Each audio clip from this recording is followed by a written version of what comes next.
अलीकडं या समाजाला नुसतं समाजकारण नाही, प्रत्येक क्षेत्रात राजकारण घुसलं. बरोबर. ते फक्त बोलायच्या गोष्टी राहतात. आम्हाला सांगितलेले 80% समाजकारण विषय. अहो, टक्केवारी हा विषयच नसतो. नमस्कार मित्रांनो, आजच्या विशेष पॉडकास्टमध्ये आपलं स्वागत आहे. आज आपल्यासोबत आहेत नांदगाव तालुक्यातील एक आदर्श उद्योजक, समाजसेवक आणि एक राजकारणी श्री पंकज खताळ पाटील. नांदगाव तालुक्यात त्यांना दृष्टीदाता म्हणून ओळखले जाते. चला जाणून घेऊयात त्यांच्या जीवन प्रवासाबद्दल आणि नांदगाव तालुक्याच्या भविष्याबद्दल त्यांच्या दृष्टिकोनातून. चला तर गप्पांना सुरुवात करूयात. नमस्कार सर. नमस्कार. सर, तुमचा लहानपणाची सुरुवात कशी झाली? लहानपण तर जनरली प्रत्येकाचं सारखंच असतं. बरोबर. परंतु दुर्दैवाने माझे वडील, मी वयाचा 19वा असताना त्यांचं निधन झालं.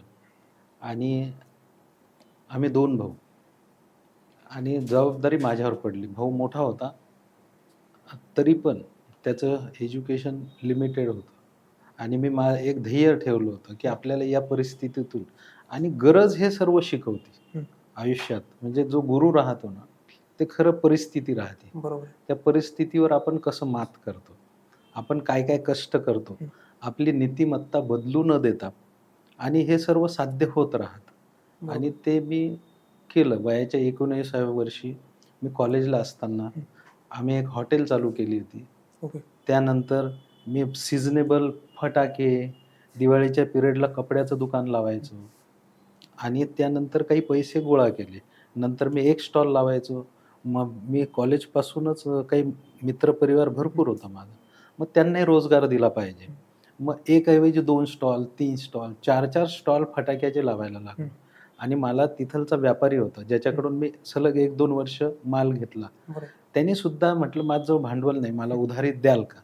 तर त्यांनी पण मला माझा चेक घेतला आणि मला उधारीत माल दिला. जळगावून मी त्यावेळेस फटाक्याचा माल आणायचो. म्हणजे लहानपणापासूनच तुमच्या व्यवसायाची सुरुवात झाली. लहानपणापासूनच व्यवसाय केला. तर आता जर बघायला गेलं तर तुम्ही इंधन व्यवसायामध्ये जास्त तुमचं काम आहे. तर मग नेमकी इंधन व्यवसायामध्ये तुम्ही कसं काय आला? मनमाडला ऑइल कंपन्यांचे डेपो आहे. BPCLचा सुरुवातीला झाला, त्यानंतर HP आणि IOCL. म्हणजे मनमाडला पाईपलाईनने पेट्रोल डिझेल येत राहतं. बरोबर.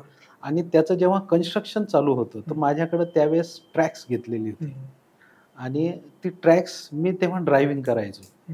आणि तिथलचे कॉन्ट्रॅक्टर होते, त्यांना तिथं घेऊन जाणं. मग त्याच्याविषयी मला थोडी ते चर्चा करताना माहिती मिळायची. आपण पेट्रोल पंपात उतरलं पाहिजे. परंतु काय झालं, दरम्यानच्या काळात मी हे इतर थोडंसं भांडवल गोळा केलं होतं. मग गाडी घेतली. आणि आमचे एक मित्र होते CA, मधुकर बागोरे सर. त्यांच्याकडे पार्टनरशिपमध्ये एजन्सी होती, इमामी आणि हिमानी आणि TTK फार्मा, म्हणजे किवी शू पॉलिश वगैरे. तर ह्या एजन्सी ते म्हणे की पंकज तू करशील का? म्हटलं सर, याला भांडवल किती लागेल? तर कारण भांडवलाचा मूळ प्रश्न होता. मग त्यांनी सांगितलं की साधारण ₹1.5 लाख लागतील. म्हटलं माझ्याकडे 40च आहे. आणि मी त्यांच्याकडूनच फाईल बनवली होती. आणि त्याच्यावर नामको बँकेचं लोन घेतलं होतं. परंतु ते 1.5 वर्षातच, म्हणजे 5 वर्षाची परतफेड मी 1.5 वर्षात 4 वर्षाचं लोन फेडून टाकलं होतं. म्हणजे 1.5 वर्षात 4 वर्षाचे हप्ते मी फेडले होते. त्यांनी ते सर्व मला पासबुक आणायला लावलं. म्हणजे आपण प्रकरण टाकू, पण एजन्सी तू घेच.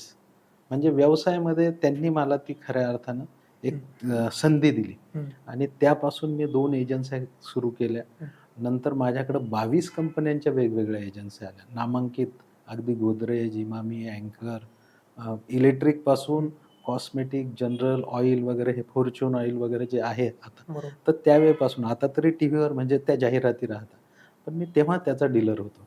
म्हणजे मी व्यवसायामध्ये साधारण 97 पासून ह्या एजन्सी लाईनमध्ये राहिलो. आणि 2004 पण मला वाटायचं आपण पेट्रोल पंप घेतला पाहिजे.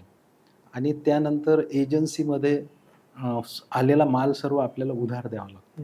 बरोबर. आणि व्यापारी चांगलेच राहतात, पण एखाद्या व्यापाऱ्याचं दिवाळं निघून जातं. आणि त्यावेळेस मग ते नुकसान सोसावं लागतं. आता त्याच्याकडून वसुली होत नाही, तर नाविलाज राहतो. बरोबर. आणि तो कुठंतरी दुसरीकडेच पैसे व्यर्थ होता, किंवा खरोखर त्याच्या आयुष्यात काही घटना घडून जातात. मग मी म्हटलं की हा रोख व्यवसाय आहे.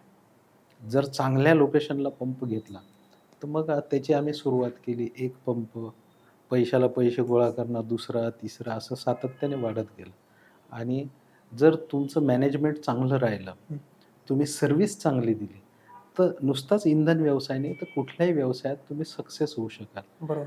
माझं काही मार्केटिंग MBA वगैरे झालं नाही, परंतु त्या एजन्सी लाईनमध्ये मी प्रॅक्टिकल MBA झालेलो आहे. म्हणजे मला जे सुरुवातीला एवढा त्रास झाला, की एक बॉक्स राहतो 5 डझनचा. तर याच्या आम्ही 10 बॉक्स घेतल्यावर काय स्कीम मिळाल आणि नंतर 1 डझन घेतल्यावर ती स्कीम कापून द्यावी लागायची. अच्छा. आणि नंतर परिस्थिती अशी झाली, की अनेक व्यापारी माझ्याकडे अनेक कंपन्या झाल्या. कोणाच्या इथं लग्न कार्य राहिलं, तो अडचणीत आला. त्याच्याकडे 22 कंपन्यांच्या 22 कलमा राहायच्या आणि परत त्याने पैसे दिलेले नसायचे. मग त्याला ते पैसे परत करण्याकरता मी त्याच्याकडे गेलो, की तो अडचणीत अगदी मांडीला हात लावणं. एक वेळेस मी त्यांच्या काउंटरवर उभं राहायचो. पण या पंकज शेठ, थोडं सांभाळून घ्या. मला परत माल पाठवा. घरात लग्न झालं होतं किंवा एखादं दुःखद घटना झाली होती बरोबर. किंवा मोठा खर्च त्याला लागला होता. त्यावेळेस त्याचं भांडवल कमी झालं. थोडंसं 2-3 महिने सांभाळा, मी पैसे देईल. आणि व्यापारी पैसा बुडवत नाही. बरोबर. आणि कुठलाही व्यवसाय अगदी चांगला राहतो. अनेकांना व्यवसायाच्या माध्यमातून अनेकांना आपण आपल्या अंडर इतरांनाही काम देऊ शकतो. बरोबर. आता तुम्ही नांदगाव तालुक्यामधले आहात आणि जर नाशिक जिल्ह्यात नांदगाव तालुका बघायला गेला तर थोडासा दुष्काळी भाग असं म्हणू दुष्काळी. शकतो आपण. पण मग तिथे आपण जर शेतीचा विचार केला, तर मग तिथे शेती कोणत्या प्रकारची चालते? आता तुम्ही जर बघितलं तर शेतकरी पण आहात. बरोबर. हे पहा, दुष्काळी आहे. आता आपण आधुनिक तंत्रज्ञान आहे. हं.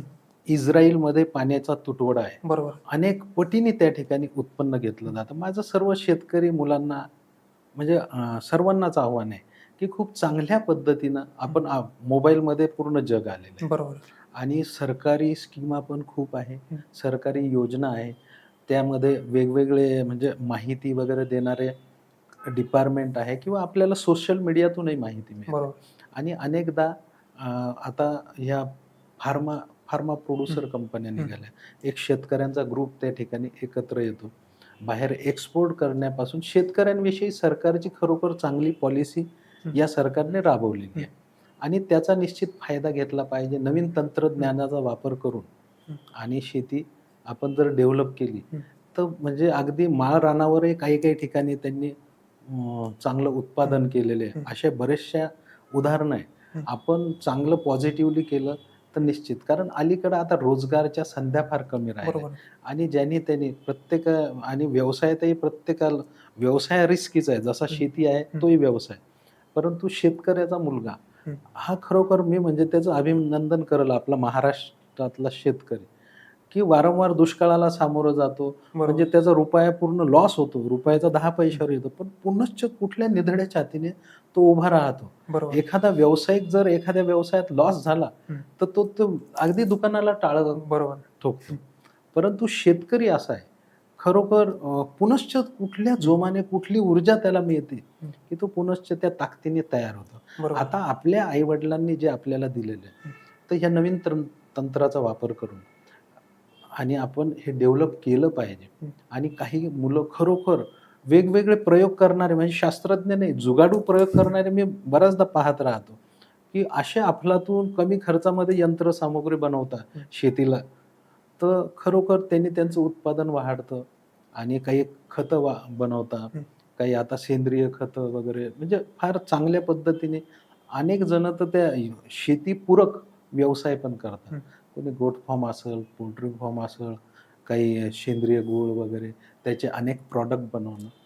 तर जर ठरवलं तर निश्चित अगदी आपण यशस्वीरित्या करू शकतो. आमच्या तालुक्यामध्ये खरोखर दुष्काळ आहे. बरोबर. आणि आता दुष्काळाला जर आपल्याला कुठल्याही शेतीला मुळात पाणी पाहिजे. बरोबर. आता बरेच जण खूप अभ्यास करून कमी पाण्यावरच्या शेती किंवा कमी पाण्यावर काय उत्पादन मिळेल बरोबर. त्याचा विचार करून आपण ते केलं पाहिजे. परंतु सर्वांकडे सरसकट नसतं, सर्वांकडे भांडवल नसतं. बरोबर. आता आपल्या इकडे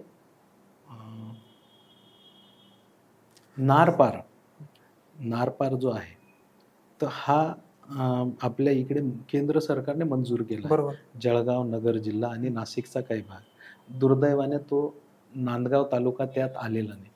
पण नांदगाव तालुका हा सरकारने म्हणजे नारपारच्या माध्यमातून जी काही योजना आहे पाण्याची शेतकऱ्यांकरता, तर ती नांदगाव तालुक्यातील शेतकऱ्यांपर्यंतही आली पाहिजे. हा निश्चित माझा त्या ठिकाणी प्रयत्न राहील. तर त्या योजनेने नांदगावच्या पाण्याचा प्रश्न सुटेल का? नांदगावच्या पिण्याचे प्रश्न तर आता सुटूनच राहिले. पिण्याचे प्रश्न आमचे गिरीश भाऊ महाजन त्यांनी पण योजना मंजूर केली होती. बरोबर. नंतर मुख्यमंत्र्यांनी केली आणि आता आमच्या इथं करंजवन झाली. नांदगाव शहराचाही पाणी पुरवठ्याकरता योजना या मुख्यमंत्र्यांच्या माध्यमातून म्हणजे पिण्याच्या पाण्याचे प्रश्न सुटले. पण नुसतं पिण्याचा पाण्याचा नाही, तर शेतकऱ्यांच्या पाण्याचा प्रश्न. बरोबर. आमच्या इकडं काय होतं, नांदगाव तालुक्यात पर्जन्य कमी, पाऊस फार बरोबर. कमी पडतो आणि त्याच्याकरता हे दुसरीकडून जे साठवलेलं पाणी पाटाच्या माध्यमातून नदी जोड जो प्रोजेक्ट आहे त्याच्या माध्यमातून जर इकडे आला तर निश्चित तिथं क्षेत्र वगैरे चांगलं आहे, कष्ट करण्याची तयारी आहे. बरोबर. परंतु तिथं जर पाण्याची उपलब्धता राहिली तर निश्चित चांगलं राहील. आमच्याकडे मोठ्या प्रमाणात कांदा येत राहतो. पावसाळी कांदा तर मोठा येतो म्हणजे बरोबर. पहिल्या याच्यात. उन्हाळी कांदा जे धरणाच्या आसपास राहतात त्यांच्याकरता तो उन्हाळा कांदा येतो. नाही तर बरोबर. जनरली पोळ कांदा सर्व आणि लेट झालं तर रांगडा कांदा बरोबर. तो येत राहतो. ओके. तुम्हाला काय वाटतं नेमकी नाशिकच्या जे आता नवीन तरुण व्यवसायामध्ये येण्यास ट्राय करतात, तर मग त्यांच्यासाठी शेती हा एक उत्तम व्यवसाय असू शकतो? मी पहिलेच सांगितलं, ज्याची जी परिस्थिती आहे परिस्थितीतून मार्ग काढायचा बरोबर. राहतो. म्हणजे माणसाला आयुष्याला जी काही परिस्थिती तोच गुरु राहतो. माझं मत हे राहील माझ्या वैयक्तिक आयुष्यात. आणि आपल्या जवळ जर शेती राहिली, इतर काही हे नसली, तर आपण निश्चित त्या शेतीकडे चांगल्या अँगलने फोकस केलं बरोबर. तर खरोखर अगदी 2 एकरमध्ये लाखो रुपये उत्पादन घेणारे इथे शेतकरी आहे. अगदी नवीन नवीन तंत्रज्ञान आहे. त्याकरता वेगवेगळ्या सबसिडी आहे. आता माझ्या मतदारसंघाला एक मालेगावकडचे 2.5 जिल्हा परिषद गट आहे. तो पोखरा जी योजना होती ती तिथं आली होती. अच्छा. सन्माननीय आमचे पालकमंत्री दादा भुसे यांच्या प्रयत्नातून ते कृषी मंत्री असताना ते पोखरा आली होती. तर त्याच्यामध्ये ड्रीप पासून तर प्रत्येक शेतीच्या अवजाराकरता 75% अनुदान होतं. आणि अच्छा. अशा काही योजनांच्या संधीच्या माध्यमातून जर शेतकरी तरुण त्या ठिकाणी उत्पादन करायला लागला, नुसतं उत्पादन नाही तर स्वतःच्या मालाचं मार्केटिंग, ते पॅकिंगमध्ये असो, वेगवेगळ्या कन्सेप्ट. बरोबर. जर मार्केटिंग त्याला जमलं मोठमोठ्या शहरामध्ये, आता तर आपल्याकडं ऑर्गॅनिक भाजीपाला बरोबर. मोठ्या प्रमाणात आणि त्याचं मार्केट जास्त आहे सध्या. हो, प्रत्येक जण आहे ना स्वतःच्या हेल्थची काळजी घेतो. 2 पैसे म्हणजे एक मोठा वर्ग आहे की जो खर्च करू शकतो. बरोबर. निदान त्यांना टार्गेट करून आपण जर आपला माल विकला तर खूप चांगलं. आमचा मित्र एक सदाभाऊ म्हणून आहे, सदाभाऊ शेळके. त्यांना महाराष्ट्र भूषण पुरस्कार मिळालेला आहे. ते मानोरीचे आहे आणि त्यांनी शेतकऱ्यांचा गट केलेला आहे. भाजीपाल्यापासून, कांद्यापासून, कोथिंबीरपर्यंत सर्वच्या सर्व ते शनिवार रविवारी इथून मुंबईला घेऊन जातात. त्यांचे 25-50 शेतकरी, कोण कांदा उत्पादन करतं, कोण कोथिंबीर, कोण म्हणजे कोणी मेथी, अनेक जण वेगवेगळ्या. आणि काही तर अगदी त्यांनी सेंद्रिय गूळ सुद्धा बनवलेला आणि हे ते मुंबईला जाऊन विकतात.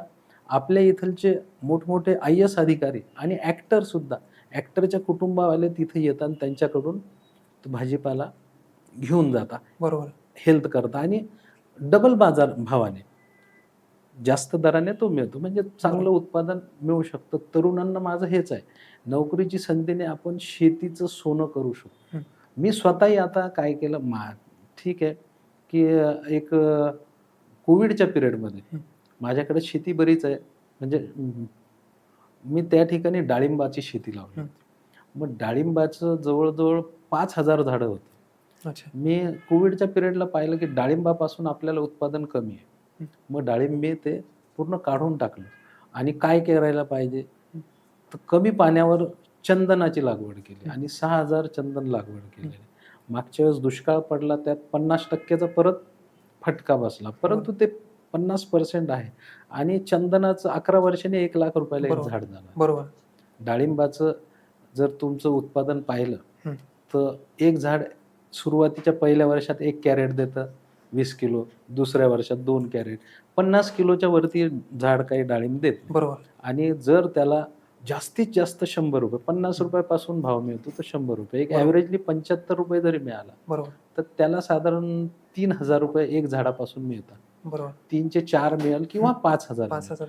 जर 10 वर्ष जर कॅल्क्युलेट केलं तर त्याला 50,000 मिळेल. बरोबर. आणि त्याच्यात फवारणी इतर खूप मेहनत राहते शेतकऱ्याची. आणि चंदनाच्या झाडाला फक्तच तुम्हाला शेवटी 7 ते 10 वर्ष म्हणजे पुढच्या 3 वर्ष सिक्युरिटी लागते. हो. आणि खूप पैसे देतात. हम्म. म्हणजे आजच्या तारखेला कदाचित 1,00,000, त्यावेळेस विकल तर ते 1,50,000 रुपयाला चंदन बरोबर. तर मी स्वतः 6,000 चंदन लावले. बरोबर. म्हणजे फक्त त्याच्याकरता काय आहे, की प्रत्येकाची ही परिस्थिती नसते, होल्डिंग कॅपॅसिटी नसते. माझे इतर व्यवसाय आहे म्हणून मी चंदन शेती केली. आणि चंदनाची मागणी एवढी आहे की आपण 100% जे आहे तर केवळ 4% मागणी पूर्ण करू शकून राहिलो. बरोबर. म्हणजे 100% मागणी आहे. 1 रुपया आहे पण आपण 4च पैसे त्या ठिकाणी चंदन देऊ राहिलो. जगामध्ये एवढी मागणी. म्हणजे व्यवसाय जर शेती जर व्यवसाय म्हणून करायचा असेल तर दुसरा व्यवसाय पण गरजेचा असतो. निश्चित. पंकज खताळ यांना नांदगावमध्ये दृष्टीदाता म्हणून ओळखतात. तर नेमकी याचं खरं कारण काय?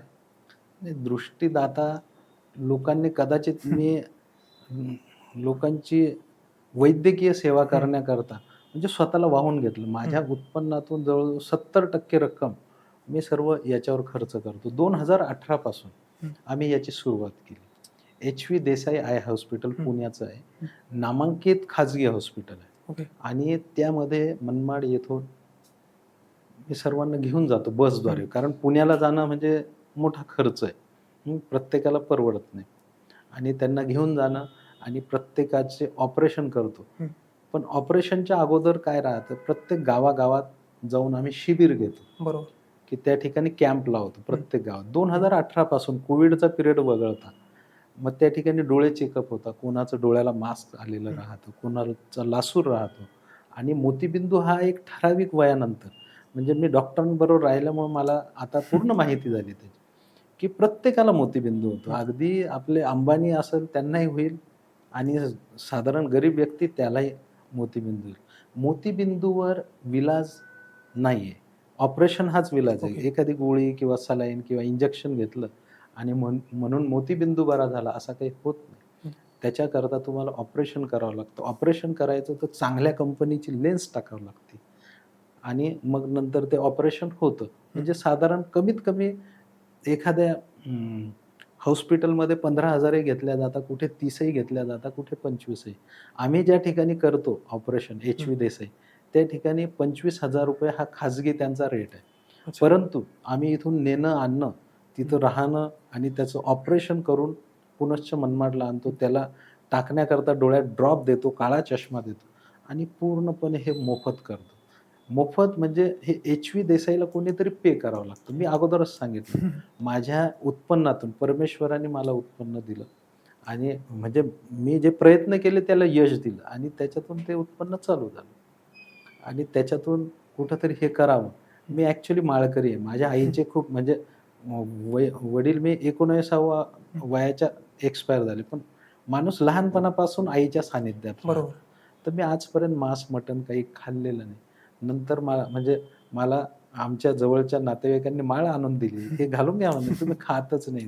मी म्हटलं असं नाही की कुठं एखादा काही करू दमला नंतर मग चांगल्या यायला लागला असा काही विषय त्या ठिकाणी. तर एक चांगल्या म्हणजे माझं मत हे राहतं की जो शाकाहार करतो किंवा एक चांगल्या वैचारिक भावनेने करतो तर समाजाकरता आपलं देणं आहे. बरोबर. आणि या दृष्टीने काम करतो. मीच नाही, माझं पूर्ण कुटुंब यात झोकून दिलेलं राहतं. कारण आम्ही दररोज सकाळी ती बस 7 वाजताच पेशंट येतात, सर्वांचं चेकअप करणं, बसवणं. आणि आता या कलियुगामध्ये परिस्थिती अशी आहे की 3-3 मुलं आहे, सर्व्हिसला आहे, परंतु इगो आडवा येतो. त्या आईचं ऑपरेशन कोणी करावं, तो मोठा म्हणतो की तो लहाना तुझा आवडता होता त्याला बोल. तो लहाना म्हणतो त्या मधल्याकडे जा, मधला मोठ्याकडे पाठवतो. असं करत करत त्यांचं ते ऑपरेशन कोणीही करत नाही. हे अनुभव आहे. लोक येऊन रडतात जेव्हा ऑपरेशन होतं आणि नंतर आम्ही फर्स्ट चेकअप करतो, नंतर सेकंड चेकअप, 1 महिन्याने बरोबर सेकंड चेकअप होतं. आणि त्यावेळेस विचारल्यावर अनेक मायमाऊलींच्या डोळ्यात अश्रू येतात की भाऊ म्हणजे त्यांना अनुभव आलेला राहतो. त्यांनी डोळ्याचं डॉक्टरनी सांगितलेलं राहतं. त्यांनी घरात सर्वांना सांगता की माझं ऑपरेशन करा, पण कोणी करायला तयार नसतं. म्हणजे गरीबच नाही, श्रीमंताच्या घरातही हा अनुभव आहे. बरोबर. आणि त्यावेळेस मी प्रत्येकाला आव्हान करतो, की तुमच्याबरोबर तुमची मुलगी, म्हणजे बरेचसे मुलं-मुली येतच नाही हो. लोकांकडं काहींकडे पैसे आहे, पण वेळ नाही आपल्या आई-वडिलांकरता. तर अनेक जण येत नाही. तर त्यावेळेस मी सांगतो, फक्त तुम्ही स्वतः यायचं. तुम्ही तुमच्याकरता वेळ द्या. कारण जर डोळे व्यवस्थित राहिले, तर तुमचे हातपाय धड आहे, ते काम बरोबर. करतील. जर डोळे नसले, तर तुमचे हातपाय धड राहून काही उपयोग नाही. एक कोपऱ्यात पडून राहाल. तुम्हाला जर अंघोळीला नेलं कोणी तर अंघोळ कराल, शौचालयाला नेलं तर, नाहीतर सर्व जागेवर करावं लागेल. बरोबर. हातात जेवणाचं ताट, कायमस्वरूपी कोणी 1, 2 दिवस, 8 दिवस, 15 दिवस सहन करतं. पण बरोबर. कायमचं राहिलं तर काही सहन करत नाही. आणि म्हणून मी सर्वांना जाऊन आव्हानच करत राहतो. ज्याचा मोतीबिंदू असेल त्याने ऑपरेशन करून घ्यावं. जर ऑपरेशन झालं तर एखाद्या 5-6 वर्षाच्या मुलाला जसं चांगलं दिसतं ना, म्हणजे इतर डोळ्यांचे आजारही बरे होऊन जातात त्याच्यात. लेन्स चांगली पडली की त्याला चांगलं दिसायला लागतं. आणि त्यांनी करून घ्यावं. डोळे व्यवस्थित राहता, मोतीबिंदूचे ऑपरेशन आम्ही जे करतो, मी प्रत्येकाला सांगतो, की प्रत्येक जो जन्माला आला तो मरणार आहे. बरोबर. परंतु तुमचे डोळे तुमच्याबरोबर राहिला. आणि मी म्हणजे अगदी प्रामाणिक आमच्या घरातले प्रत्येक व्यक्ती मदत करता. प्रत्येक गाडीमध्ये, म्हणजे मी आता काय झालं, पहिले आपण सुरुवातीला प्रत्येकाला पुरी भाजी द्यायचो. परंतु एक ह्या वयात नाही का 70-80% शुगर बीपीचे पेशंट राहतात. बरोबर. तिथं जाऊन एक गाडीतले 5-6, 7-8 रिटर्न यायला लागले, की त्यांची शुगर वाढलेली राहायची हे. मग आम्ही काय म्हटलं, की तुम्ही जे रुटीनचं जेवण करता, ते जेवण तुम्ही एक वेळचा डबा सोबत आणा. म्हणजे पुण्याचा प्रवास जास्त आहे, कुठेतरी मधात बरोबर. गाडी थांबते त्या ठिकाणी. पण काही जणांजवळ डबाही नसतो. माझी बायको सकाळी उठून आम्ही रेडीच राहतो. अनुभवच आहे. 10-15 पोळ्या बनवायच्या, चटणी, मिरची काहीतरी टाकायची आणि महिला, पुरुष त्यांना विचारायचं, "बाबा दिला का?" ते लाजता, पण नंतर मग मोकळं होतं. बरोबर. "बाबा रस्त्यात नाही का भूक लागल शेवटपर्यंत, सांगा." कदाचित घाईघाईत तुमच्याकडून तुम्हाला मिळालं नसेल. घाईचा विषय नसतो. सुना हे सर्व टाळाटाळ करतात आणि त्यांना ते डबासुद्धा येत नाही. आम्ही एक गाडी 4-5 डबे ते देत राहतो आणि अशा पद्धतीने खूप मनाला समाधान भेटतं. आतापर्यंत जवळ-जवळ 7,445 ऑपरेशन केलेले आहे मी. प्रत्येकाचं नाव, नंबर, डाटा आहे. मला काय म्हणजे याचा काही गवगवा किंवा हा काही विषय नाही. मी पेपरमध्ये जाहिरातीसुद्धा देत नाही अलीकडे, कारण पेपरवालेही थकून गेले. बरोबर. हे 12ही महिन्याचं शिबिर आहे. 1 दिवसाचं काही नाही. दररोज आहे. आता या गावाला झालं, त्या गावाला झालं, त्या गावाला, म्हणजे प्रत्येक ग्रामीण भागात फिरतं आणि आठवड्यातून 3 दिवस, जे रविवार, मंगळवार आणि गुरुवार, या माझ्या मनमाडला माझं जे कार्यालय ऑफिस 3 ते 5 त्या ठिकाणी ते शिबिर राहतं. प्रत्येक कामाची सुरुवात कुठून तरी, म्हणजे एखादा क्षण असतो तिथून एखाद्या चांगल्या कामाची सुरुवात होते. तर मग ह्या कामाला नेमकी काय कारण होतं? काय वाटतं तुम्हाला? हे काय झालं, मला एका ठिकाणी चीफ गेस्ट बोलवलं होतं. अच्छा. एक चांगलं काम आहे. हं. मी ते पाहिलं आणि त्यानंतर माझ्या आयुष्यात प्रसंग घडला. मी शेतात येताना एक म्हाताऱ्या बाईला शेताचा मालक ओरडत होता आणि रागवत होता. मी गाडी थांबवली. काय त्याच्याच शेजारून बांधाच्या बाजूलाच होतं. तर गाडी थांबवून विचारलं, "काय रे?" म्हणे, "भाऊ ह्या बाईला कांदे निंदायला, आपल्याकडे कांदे राहतात. बरोबर. कांदे निंदायला बोलवलं, हिने ते तण काढायचं दिलं सोडून, कांद्याचं रोपही काढून घेतलं. हे कांदे पण काढून अच्छा. घेतले." म्हटलं, "यार, तिला दिसत नसेल, विनाकारण थोडी काढेल." मग तिला जाऊन विचारलं. मग ती म्हणे, "भाऊ मला दिसत नाही." म्हटलं, "मग मावशी घरी बसायचं निवांत." म्हणे, "मला माझे नाही का, मला एक मुलगा होता म्हणे. त्याचं लग्न झालं आणि तो गाव सोडून चालला गेला म्हणे. हं. ते आदिवासी समाजाचे होते. आणि नंतर म्हटलं, "मिस्टर?" म्हणे, "माझे मिस्टर वारलेले. मला कोणी नाही. जर मी काम करेल तर खाईल आणि म्हणून मी हे काम करते." म्हटलं, "मावशी, आपण तुमचे डोळे दाखवून आणू." मी पहिलं ऑपरेशन त्यांचं केलं. त्यांना नेऊन आणि नंतर माझ्या डोक्यात आलं, की आपण हे ऑपरेशन, ही मोहीम राबवली पाहिजे. हा अनेकांना प्रश्न आहे. आणि तिथून याची सुरुवात झाली आणि ती सातत्याने, कदाचित माझे मुलं, पुतणे, म्हणजे पूर्ण खताळ परिवार हे सातत्याने, हा जो एक चांगला सेवेचा रथ आहे, हा कंटिन्यू चालू. जर तुम्हाला एक गोष्ट निवडायची असेल दोन याच्यामधून, समाजकारण किंवा राजकारण, तुम्ही काय निवडाल? मी निवडताना समाजकारणच निवडतो. हं. पण जो चांगलं समाजकारण करतो, अच्छा. तो निश्चित अलीकडं या समाजाला नुसतं समाजकारण नाही, प्रत्येक क्षेत्रात राजकारण घुसलं बरोबर, आणि या देशाला तर चांगल्या राजकारण्यांची गरज आहे. बरोबर. समाजकारण करण्यासाठी पण चांगल्या राजकारण. तरुण राजकारण्यांची गरज आहे. बरोबर. ज्यांनी जास्तीत जास्त समाजकारण करावं. हं. कायम राजकारण ते फक्त बोलायच्या गोष्टी राहतात. आम्हाला सांगितलेले 80% समाजकारण विषय. अहो, टक्केवारी हा विषयच नसतो. मी बरोबर, तर म्हणतो तुम्ही 99% समाजकारण करा, 1% राजकारण. राजकारण निवडणुकीपुरतं. बरोबर. तुम्ही जर चांगलं काम केलेलं राहिलं, तर हा निश्चित समाज तुमच्या पाठीशी राहतो. हं. तुमच्या चांगल्या कामाला कोणी विसरत